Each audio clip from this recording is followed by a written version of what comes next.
Hey, what's going on, guys, and welcome back. So a lot of you guys recommended this review for me to check out called Digimon Survives a Painfully Boring Tactical RPG by Isaiah Colbert for Kotaku. Now, I'm going to say this right off the bat. Reviewing this article is not going to be, well, it's a review, so reviewing this review is not going to be me saying, oh, you don't agree with my opinion on the game, therefore you're bad. That's not what this is. They're entitled to think that Digimon Survive is a painfully boring tactical RPG, but I think some of the reasons that they brought forth are a little bit on the I didn't really explore the game side of things, which a lot of game journalists are very guilty of doing. So we're going to get into some of what they had to say. There's also a little bit of Pokemon clone salt thrown in there. And yeah, I'm not going to go through the whole article. It's pretty long, and I don't want this video to be like 10 million years long, but I will go through some of the highlights because this is just another example of people disliking the game because it's a visual novel, not because it's bad. And in some cases, they do bring up good points, which I will mention as well. So firstly, Digimon Survive attempts to juggle both being a visual novel and tactical role-playing game. The result is a slog of a game that's 70% visual novel, 20% tactical role-playing, and 10% horror, totaling out as 100% waste of my time. So these are very strong words, saying this game's a waste of your time. So I want to see how it's a waste of your time and what makes it so bad, because this is them basically saying like it's a terrible game. Digimon Survive follows a gaggle of teenagers on a school camping trip who are unceremoniously transported to a mysterious world where fantastical anthropomorphic creatures called Digimon run amok. If you're thinking this concept sounds eerily similar to Pokemon, you'd be right. Again, Pokemon clone and narrative that's always prevalent in game journalism. Look, Digimon, was it probably inspired by Pokemon? Yes, but it was also mostly inspired by Tamagotchi. Also, the whole anthropomorphic thing, if I'm not mistaken, anthropomorphic generally means like humanoid. Pokemon aren't all anthropomorphic, nor Digimon. I could be wrong about the definition of that, but either way, calling Digimon Survive just another Pokemon clone, when does Pokemon follow a gaggle of teenagers on a school camping trip who are unceremoniously transported to a mysterious world? Because last time I forget, that's the plot of Digimon Adventure, not Pokemon. The Pokemon world is the world that everybody lives in. Digimon's world is separate, sort of like Narnia. Just because there's monsters that can battle doesn't make it a Pokemon clone. Is it because it ends with Mon? Because the Mon asphyxiation for certain franchises and stuff like that isn't super uncommon in Japan. It's more of a Western thing that people take issue with. So there's that.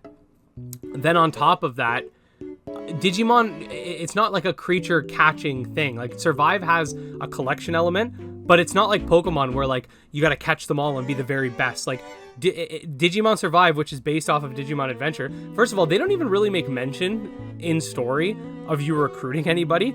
I think that's more just a mechanic for the tactical RPG aspect.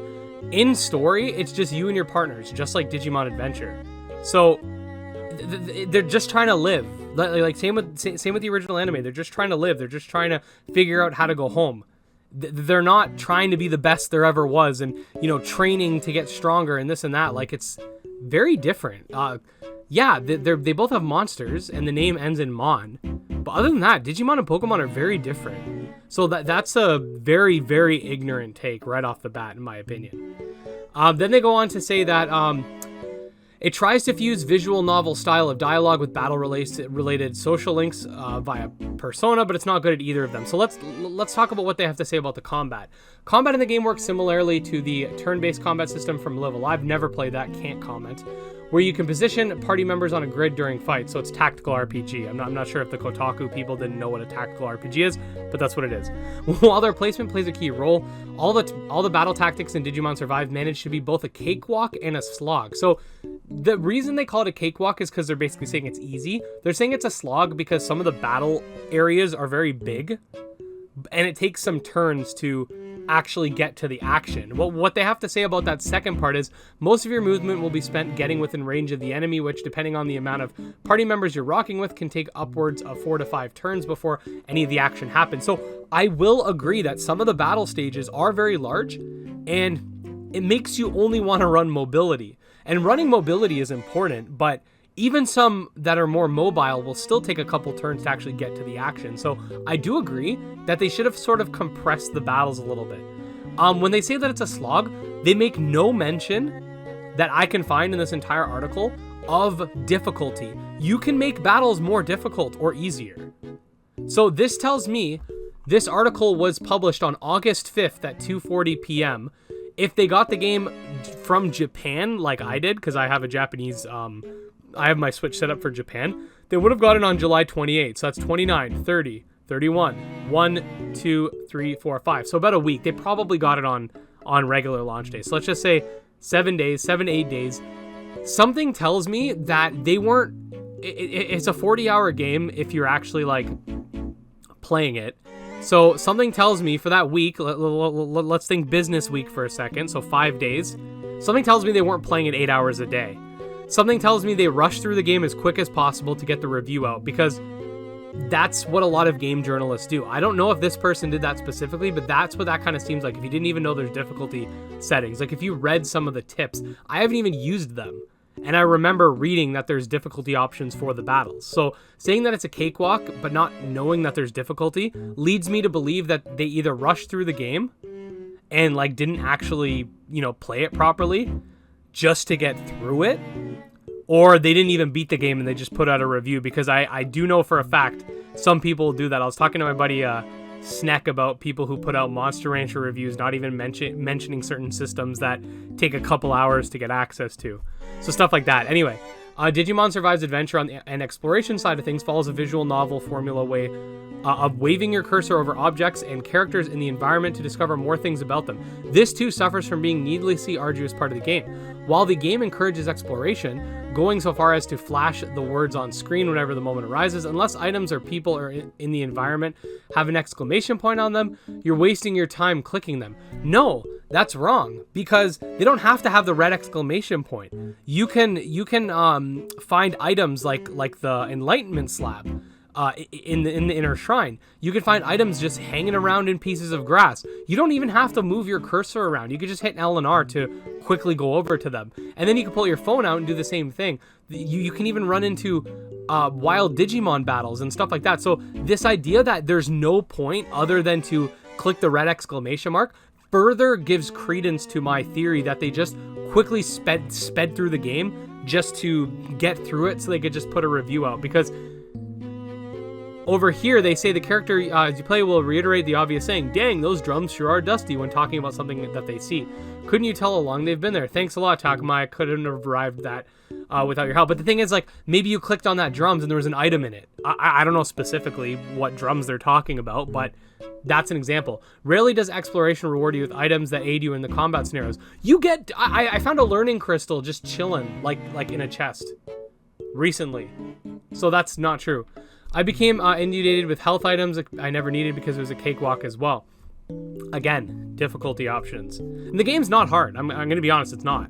If you wanted something more challenging, I could definitely understand disappointment there. But saying that it's a cakewalk and then not even mentioning the difficulty settings leads me to believe that they played the standard way, thought it was too easy, and then that was it. And then the same game journalists will complain that Sekiro's too hard and should have an easy mode. That's what kills me. Anyways, the teenagers in Digimon have the emotional fortitude of grade schoolers, which is honestly, well, I mean, some of them are grade schoolers. Like, Asaki's 12, the oldest one's 16. So, like, a lot of places are grades 1 to 8. That goes up to, like, 14. So, a lot of them are grade schoolers, so I'm not sure what they're going on about that. But what's grating is the Digimon's ride and die affection for their human counterparts. Much like the original Digimon anime, the digital partners care deeply about their humans. They'll remember the hell out of them, but Digimon... the show forges a believable bond between the pair. The strengthening of said bonds is what leads to the anthropomorphic creatures of their evolution into more powerful beings. In Digimon Survive, evolution just kind of happened out of left field in the most ham-fisted way imaginable. While some Digimon, like the simple-minded, overgrown reptile Agumon, evolve after witnessing you trying to protect them, the rest of the Digimon's evolutions come after a pep talk the Digimon give their human counterparts. This is eye-rolling, to say the least, and feels unearned whenever an evolution cutscene interrupts an already drawn-out battle. So, the thing is, the whole idea, and I'm not, of course they show like the worst one. Like, in my opinion, so far, the Flora one was the worst one. If you've been following my Let's Plays. The thing is, like, the whole point in them being able to evolve is because them and the tamer, they were able to sort of be on the same wavelength. So yeah, the Digimon are trying to encourage invigorate the trainer so that like their hearts are aligned, and that's what causes digivolution. It was like that in the anime too, right? Like almost point for point. Like when the tamers had doubt, Digimon wouldn't evolve properly, and when they tried to force out evolution, you had situations like Skull Greymon. So I don't understand this idea that like, oh no, they got a pep talk and they evolved. Like, I do understand that it can be a little bit repetitive, but I don't see that as a major drawback. Like, all the evolution scenes that I saw, at least, I thought were pretty good, except the Floramon one was kind of just like thrown at you. So I do agree on that. There's a couple things I agree with this thing on. Like, the guy's not completely wrong about everything. Like, some battles do feel too drawn out because you're just so far apart from each other, and some battles definitely do and some of the scenes do definitely feel a little bit like forced.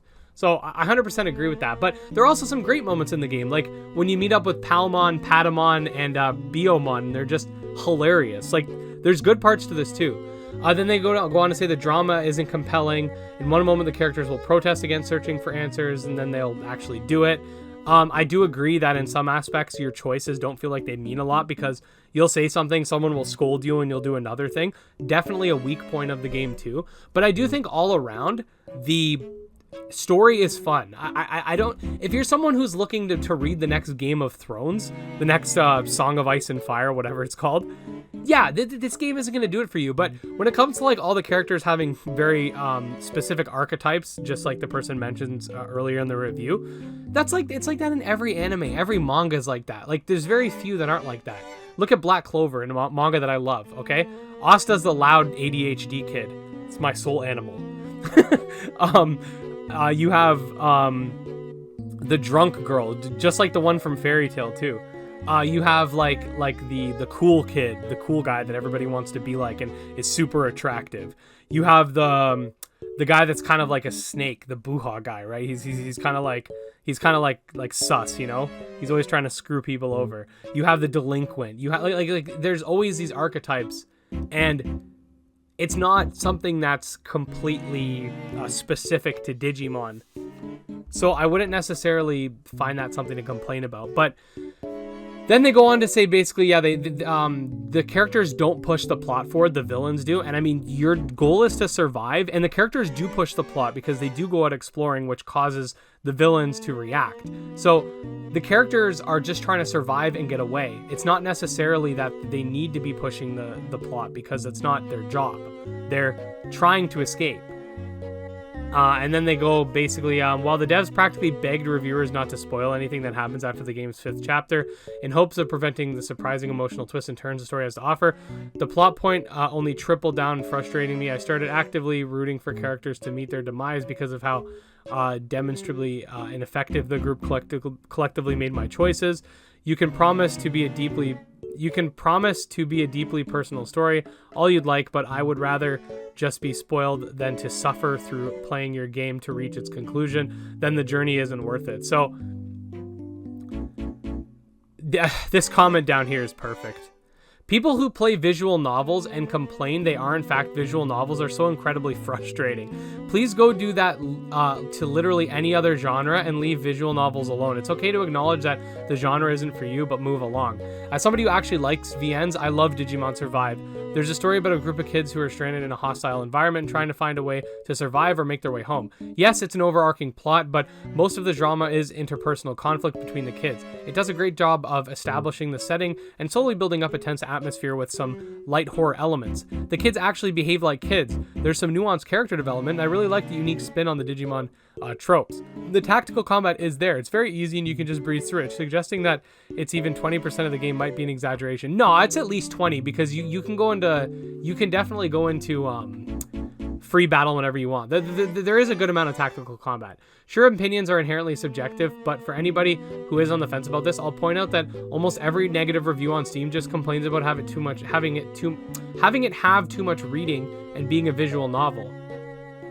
And then, you know, some people come to agree with this. So that's my point. It's like, this person mostly is complaining like, oh, there's too much point and clicking. The point and clicking doesn't feel good enough. The tactical battles are easier. Like, this is a visual novel game.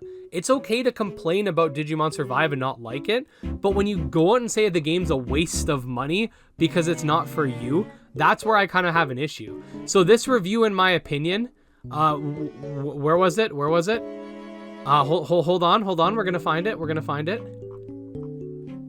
it. Totaled out to 100% waste of my time. Okay. But in all reality, like, again, I don't want to be too harsh on the person because maybe they don't know much about visual novels or they're just not a fan of them or whatever. But you can't be going saying that games suck because they're not part of the genre that you like. It's almost like this person expected Digimon Survive to be more like Cyber Sleuth, just like a lot of people have been doing, and just putting out a review like that. Like, going out and saying that the game is an absolute piece of crap, like this person did, you got to back that up. And all this person said was, I found the characters kind of bland. I found the game too easy, but I didn't know about difficulty.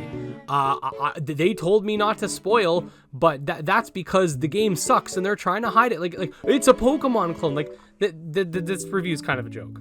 Anyways, guys, that's all I have to say. Thank you guys so much for watching. Sorry this dragged out much longer than I expected it to from the beginning, but there was a lot I had to say, and hopefully I didn't stumble around too much because I'm a little flustered after reading it in full. So anyways, guys, if you are a fan of Digimon or just monster taming games in general, I do put out new monster taming videos every single day. Most of my videos are more scripted or they're Let's Plays or something. This is more of a casual video, but yeah, definitely check out my channel, subscribe, and I'll see you guys next time. Peace.